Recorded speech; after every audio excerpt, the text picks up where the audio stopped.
Je pense que le prêtre, il est un homme de relation.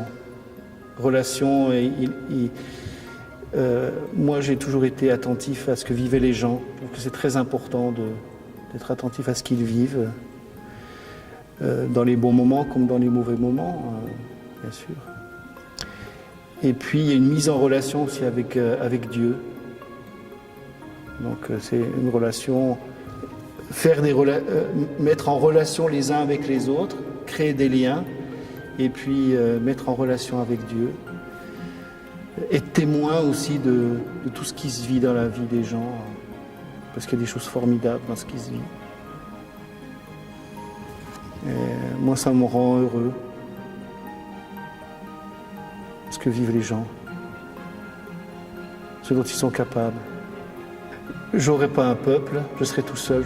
Non, je crois que j'ai besoin des gens pour être prêtre. Je ne pourrais pas être prêtre sans les gens. Alors qu'ils soient chrétiens, pas trop chrétiens, pas chrétiens du tout, ou d'une autre religion, peu importe. J'aimais cette petite prière d'une petite sœur qui avait été assassinée en Algérie et qui disait « Le passé, Dieu le pardonne, l'avenir, Dieu le donne ». Et je crois qu'il faut garder confiance. Malgré tout, malgré les difficultés, il faut porter ensemble toutes ces difficultés, ne pas les cacher surtout. Porter ensemble tout ça et garder confiance. C'est comme ça qu'on les traversera. On ira au-delà. Et vivre le chemin aujourd'hui.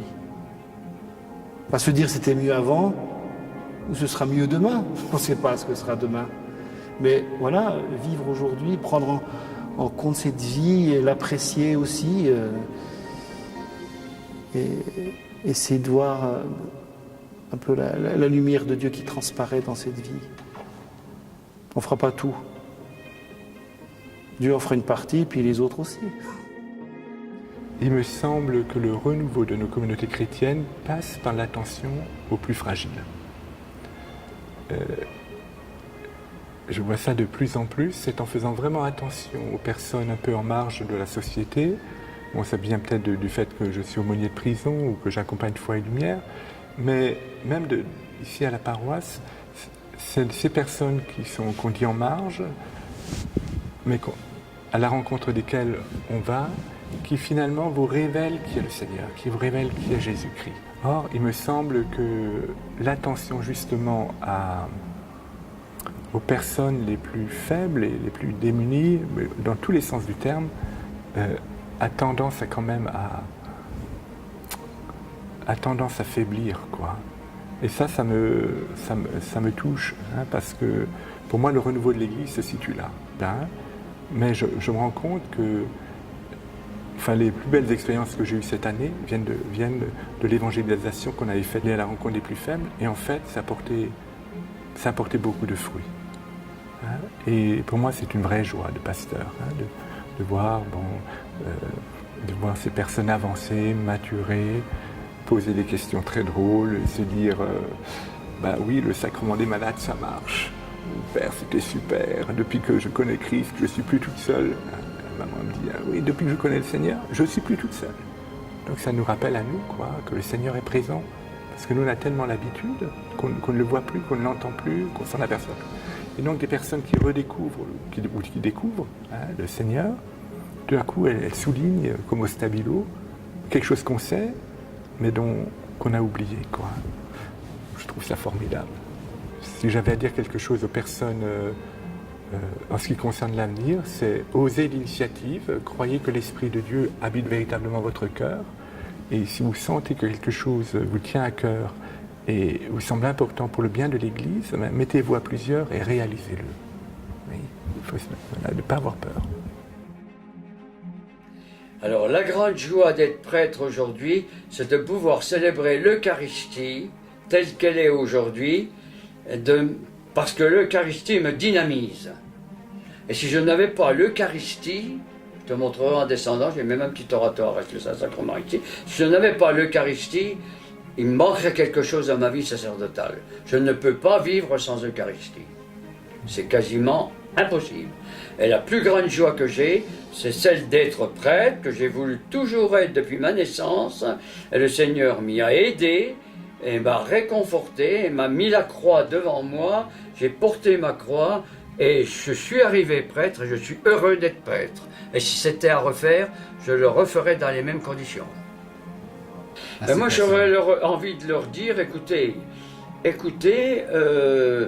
essayez quand même, vous, de voir ce que vous pouvez faire. Bon, parce que vous avez tous des charismes ici ou là.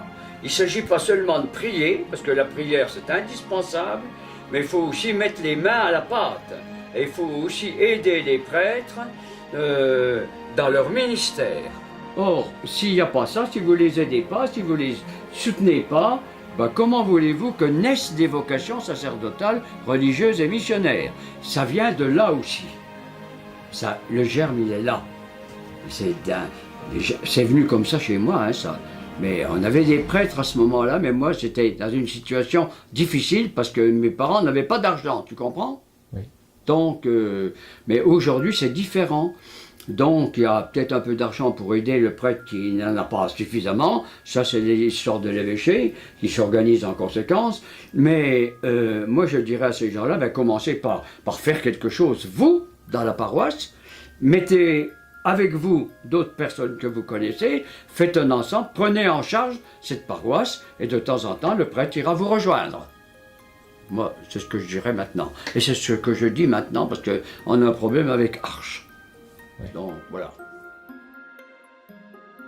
La prière me soutient beaucoup dans ma vie de prêtre. Que ce soit le temps d'oraison quotidien, que ce soit le temps du bréviaire multi-quotidien. Une fois par semaine, je propose sur la paroisse l'adoration eucharistique.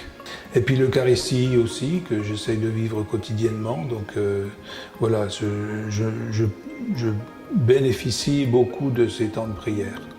J'ai besoin, ne serait-ce que pour permettre ma vie de prière, d'un certain recul, d'un certain calme que je trouve ici dans mon appartement. Tu as vu qu'il faut franchir plusieurs portes pour me trouver. J'ai aussi un groupe de révision de vie avec d'autres prêtres. C'est un bon soutien. J'ai ce groupe de révision de vie depuis mon ordination en 84. J'ai été appelé par des copains du séminaire et on a cheminé jusqu'aujourd'hui. 34 ans de fidélité ensemble. Ma grande joie d'être prêtre aujourd'hui, c'est parmi les nombreuses activités que j'ai à vivre, c'est de rencontrer des fiancés et de leur faire découvrir que derrière l'amour qu'ils se donnent l'un à l'autre, il y a l'amour de Dieu qui effleure. Eh bien, Dieu marche avec son peuple, n'ayons pas peur. Voilà une conviction. Et puis, il y a aussi une conviction qui me vient de Saint-Pierre Fourier, c'est être utile à tous, ne nuire à personne. C'est une devise que j'aime bien aussi. Être utile à tous, ne nuire à personne. La grande joie pour vous d'être prêtre, ce serait quoi si vous deviez le résumer en une phrase? C'est d'être prêtre. C'est d'être prêtre, c'est d'apporter ce message d'espérance-là, ce message de joie au peuple de Dieu. Ça veut dire être avec le peuple de Dieu. Et quand je célèbre l'Eucharistie tous les matins, je célèbre l'Eucharistie, c'est vrai, j'ai deux fidèles mamans qui sont là à la messe tous les matins. Mais je ne célèbre pas la messe pour elles seules. Je célèbre la messe pour toutes ces 17 000 âmes de ma paroisse. Et je porte chacun en élevant le Christ chaque matin, en élevant la coupe du salut. Chaque matin, c'est chaque chrétien que je plonge. Je dis, ceux qui sont malades, ceux qui ont des difficultés, ceux qui n'ont même plus la force de croire, c'est chacun que chaque matin je présente au Seigneur. Donc je ne suis pas là uniquement pour les chrétiens, je suis là pour toutes les âmes qui sont sur cette paroisse Notre-Dame du Val-de-Meurthe. Et c'est ça qui fait ma joie aussi, d'être prêtre, d'être avec tout le monde, d'être tout à tous, de donner ma vie pour le Christ. Ma devise sacerdotale, c'est « Lui, Jésus a donné sa vie pour nous, nous aussi nous devons donner notre vie pour nos frères ». Et c'est ce que j'essaie de vivre quand même en monnayant dans le quotidien. Le message que j'ai à donner aux chrétiens des Vosges, c'est chrétien des Vosges, vis ta foi sans peur. Sois témoin du Christ, c'est tout. Si, comme dit le Saint-Père, si 1/5 de baptisés vivait sa foi, le monde allait changer. Et nous avons le devoir, je dirais l'obligation, de bâtir un monde meilleur. Et ce n'est pas en restant dans nos fauteuils, en restant dans nos maisons, que le monde va changer. Vivons notre foi. Vivons notre foi. Soyons des chrétiens heureux. Heureux de transmettre Jésus, parce que c'est un feu que nous avons reçu. Et ce feu-là, il demande à être communiqué dans la joie, à être partagé. Une foi qui n'est pas partagée, une foi que l'on retient pour soi, est une foi qui meurt. Il faut que nous ayons une foi engagée. Ce n'est pas, je ne dirais pas de faire de la force, mais quand même de vivre notre foi. Si on ne vit pas notre foi, la transmission est coupée. Et aujourd'hui, on le sent. Moi, je parle de ma génération d'ici, ma génération, les gens de 45, 50 ans, il n'y a pas eu de transmission. Et donc, nos enfants, les enfants de cette génération-là, ça va aller de mal en pis. Il faut qu'on se ressaisisse, qu'on vive notre foi, c'est vrai, sans déranger, sans vouloir être omniprésent, sans déranger les autres, mais que les autres aussi, qui disent que je suis libre, ne m'empêchent pas de vivre ma foi.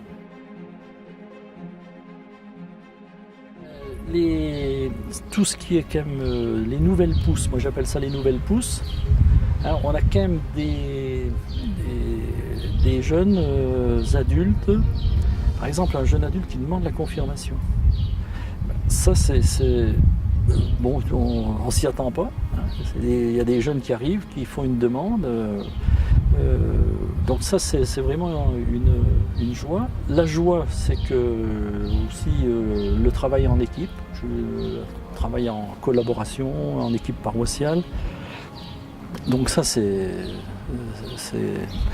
formidable. Et puis il y a des petites joies du genre d'un gamin qui vous dit le plus beau cadeau que tu m'as fait aujourd'hui, c'est ce Jésus que j'ai reçu pour ma première communion. Voilà. Et ben il y a plein des fois des petites pépites comme ça qui sortent de la bouche des enfants, et ça c'est quand même sympa. Hein, c'est quand même sympa. On est dans une pastorale de la ponctualité. Comment faire en sorte que cette pastorale de la ponctualité devienne une pastorale où on crée de l'église durable? Moi qui étais dans les mouvements et qui y suis encore, personnellement je me dis c'est une chance, les mouvements d'Action catholique ou le petit groupe d'aumônerie ou le petit groupe de scoutisme, parce que ça donnera de l'église durable. Or notre baptême, notre mariage, parce qu'on n'a peut-être pas les ressources humaines de pouvoir aller voir les gens, c'est ça, il y a un défaut après, on a fait une prestation de service entre guillemets. Et puis les gens on les voit plus, hein, on dit souvent ça. Ben oui, parce qu'on n'a pas le temps d'aller les revoir, on n'a pas le temps, alors qu'on a eu des fois des très bons échanges au cours de cette préparation. Bon alors ce qui est semé, à mon avis ça poussera quand même, hein, mais et en même temps je me dis aujourd'hui une des convictions c'est quand même de faire de l'église. Et faire de l'église c'est faire de la communauté, c'est comment on fait un mouvement.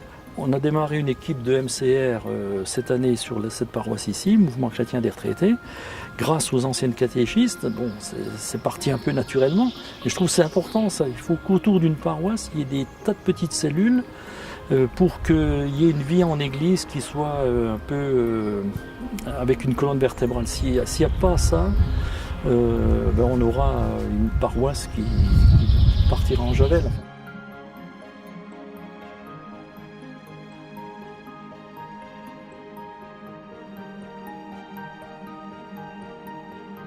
Et la joie d'être prêtre retiré, comme vous le dites, c'est de vivre avec les personnes, avec les résidents ici, à la maison de retraite de Neuchâteau.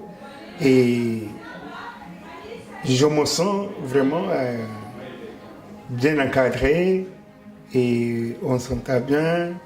Et je fais des célébrations pour les résidents et les personnes qui viennent des fois à la messe ici.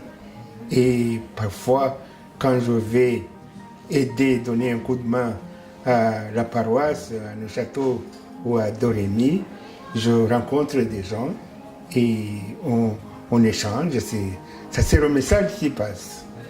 Quand on a envie de donner, d'être missionnaire, comme le Christ nous le demande, on est prêt à tout, même à oublier sa maladie. C'est vraiment encourageant que de vivre avec des personnes qui ont pratiquement les mêmes soucis que moi et aller au-delà aussi. Et la maladie apporte un bouleversement profond dans la vie d'un homme ou d'une femme. Mais après avoir dépassé ce stade de révolte où on accueille sa situation et puis on n'est pas bloqué, on est porté plutôt à échanger ou à rencontrer les autres. Quand on vit dans la solitude, eh bien, on est voué à la mort, inévitable. Mais quand on rencontre, on vit, on échange avec les autres, alors là, c'est la vie qui continue et c'est la vie et avec les autres surtout. Et dans nos échanges avec les gens, et ils sont vraiment inquiets. Ils disent, mais quelle sera notre église, l'église de demain? Et il n'y aura plus de prêtres, qu'est-ce qu'on va faire, qu'est-ce qu'on deviendra? Mais il faut les encourager, leur dire que la moisson, elle est toujours abondante et il y a peu d'ouvriers. Et il faut prier justement. Il faut prier pour que le Seigneur, c'est lui qui choisit ses ouvriers. Et il faut qu'ils choisissent des fils et des filles qui s'adonnent à la mission évangélique de notre Église, de notre population. Pour les prêtres, je pense que pour moi la question, c'est que la vie chrétienne ne doit pas tourner autour du prêtre, c'est la communauté qui est première. La communauté chrétienne, elle est première, celle qui se rassemble, qui prie, qui soutient les familles en deuil, qui envisage préparation pour les baptêmes. Le prêtre, évidemment, le curé de la paroisse, si tant est qu'il est présent, elle fait partie aussi de cette communauté chrétienne. Et pour moi, pour être allé à la fois en Afrique, quand j'étais 2 ans en Afrique, que ce soit dans le cadre d'un documentaire qui fait part de communautés chrétiennes isolées où ils ne voient le prêtre qu'une fois par an, quelquefois, je m'aperçois que on a à se dire que comme communauté chrétienne, on a tout pour vivre d'abord en soi. Certes, on va dire on n'a pas l'Eucharistie, mais on a la parole de Dieu, on a le rassemblement. Jésus l'a dit, là où 2 ou 3 sont réunis en mon nom, je suis là au milieu d'eux. Donc il y a une vraie présence du Christ quand on se réunit au nom du Christ. Après, ça ne veut pas dire pour autant qu'on n'a pas à souhaiter avoir un prêtre pour l'Eucharistie. Mais je pense qu'il faut, on a d'abord à nourrir sa vie chrétienne à travers la parole de Dieu, à travers le rassemblement, le chant, la prière ordinaire, enfin tout ce que l'Église met en place. Et que s'il y a ça, je veux dire, la vie chrétienne est là. C'est important de se dire, on a besoin toujours d'avoir des prêtres, mais donc à prier pour des vocations, mais en même temps, se dire que si on n'a pas le prêtre, on a aussi des choses à vivre. Et que l'Église est pleinement là. J'étais encore en Afrique, j'ai bien senti que là, mais ça c'est vraiment au fond de moi, comme un appel au célibat. Il y avait vraiment comme un appel au célibat, comme si Dieu me disait le célibat est aussi un don, voilà, le don du célibat. Et quand j'ai pu, on va dire, le percevoir au fond de moi, pour moi c'était l'occasion d'une joie immense, comme je crois je n'en ai jamais eu. Vraiment comme si c'était voilà, c'était quelque chose de pleinement épanouissant que de pouvoir vivre aussi le célibat. C'est vraiment la joie de travailler avec des laïcs, je ne sais pas comment dire ça, quoi. On devient des amis. C'est pas une paroisse qui est tenue par le prêtre et puis bon, il emploie les laïcs parce que ça l'arrange, mais non, c'est pas ça. C'est la joie de travailler ensemble, de se corriger ensemble si ça va pas. Moi, je crois que... Et puis, moi, je n'ai pas souffert, j'allais dire, avec cette pastorale de mon célibat. C'est à la fois humain, si tu veux, pastoralement, parce que les laïcs se sentent responsables, mais humainement aussi, on devient, de par, je pense, c'est le cas de tous les prêtres, une simplicité dans la relation, eh bien ça fait que, je dirais, ça donne un sens au célibat, si on veut. De mon responsabilité d'abord davantage les laïcs, mais que les prêtres, disons, compensent parce que autrefois le curé il allait manger partout dans sa paroisse, c'est plus possible ça maintenant. Mais s'il y a vraiment, comme tu dis, une fraternité entre prêtres et aussi entre les prêtres individuellement. Quand tu vas dire une messe, bon, tu te sens en communauté, donc tu brises la solitude. Mais il y a à la fois aussi la fraternité entre prêtres qui est nécessaire, à mon sens. On est ensemble. Ce qui est important, c'est d'être ensemble, être une communauté ecclésiale, laïque, prêtre, qui permet de vivre ensemble une mission. C'est être ensemble, c'est pas dire moi je suis plus. Les prêtres doivent être là, accompagner les équipes, mais il ne faut pas que les équipes se sentent plus curés que le curé. Voilà. Et respectueux, parce qu'on ne respecte pas toujours le curé. Aujourd'hui, il faut se dire que les prêtres ne vivront plus comme avant. Avec leur petite paroisse, déjà ça a évolué avec les paroisses actuelles. Et on va vivre, je pense que c'est sur ça qu'on va avancer. On doit avancer vers une communauté de prêtres ayant un lieu commun, par exemple à Bruyères, où les prêtres vont aller sur Corcieux, Grand Chauvolone, sur Docelles, etc., mais sans avoir un point fixe. Que ce soit un des prêtres, on faisait comme ça à Saint-Bal-de-la-Plaine.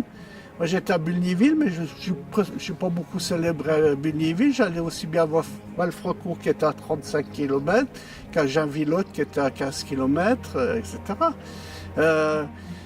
Il ne faut pas que le prêtre soit maintenant, appartienne à une communauté et puis que la communauté se dise c'est mon curé.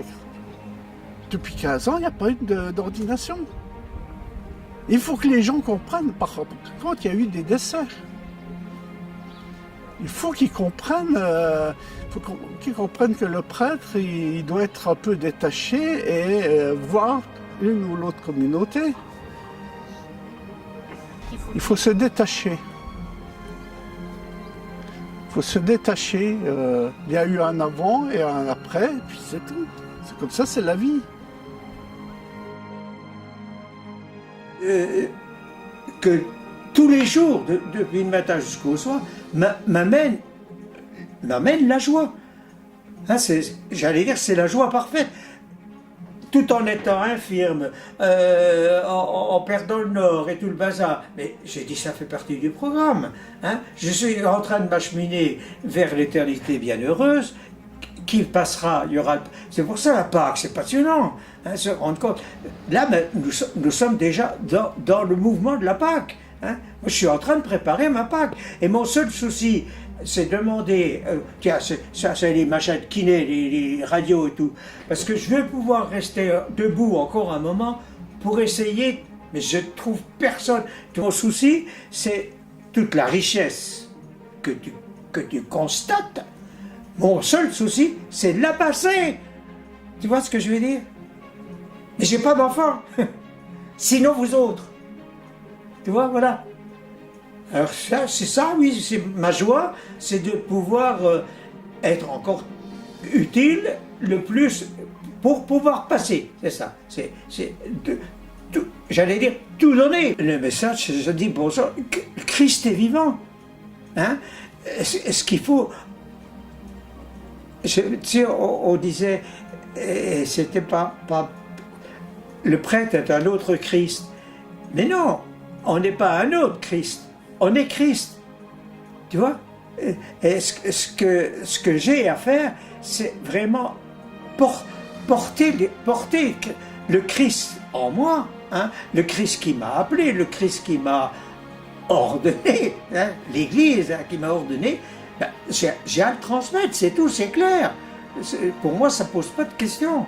Hein, j'ai à continuer jusqu'à la fin. Et encore, pour moi, ça ne sera pas la fin.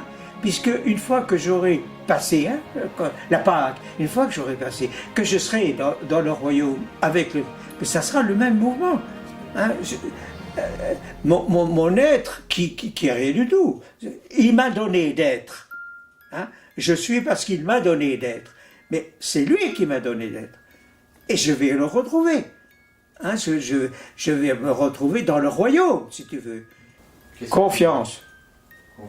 Ah oui, alors. Faites-moi confiance, c'est tout. Voilà. C'est simple. Hein. Parce que c'est les dons qu'il nous a donnés. Il nous a tout donné. Hein, il nous a donné la foi, il nous a donné l'espérance, il nous a donné les dons de l'esprit. Il ne fait que nous donner. Et nous, on lui rend pas grand-chose. Hein. Compte tenu de tout ce qu'il nous a donné et qu'il continue à nous donner. Il faut vraiment que nous n'ayons pas peur de l'avenir. J'entends beaucoup de craintes concernant la pénurie de prêtres, concernant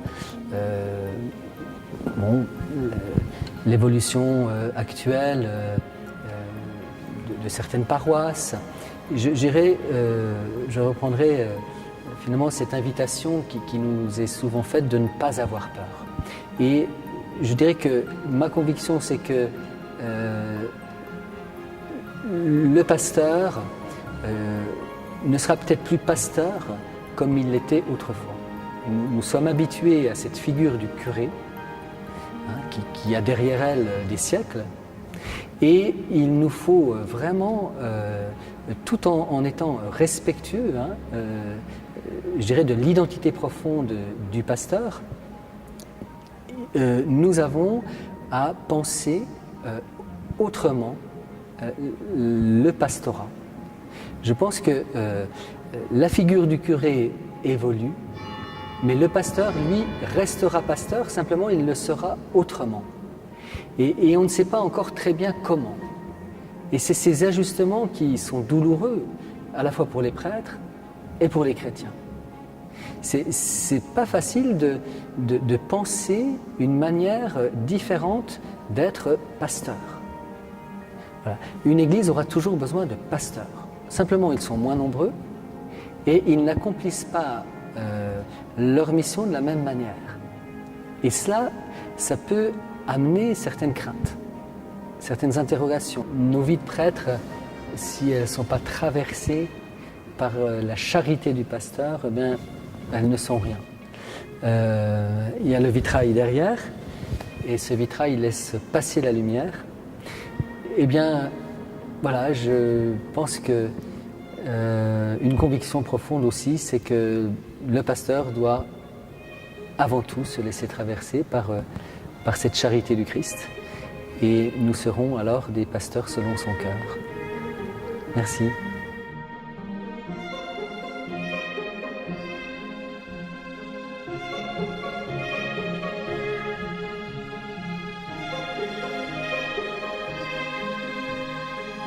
Thank you.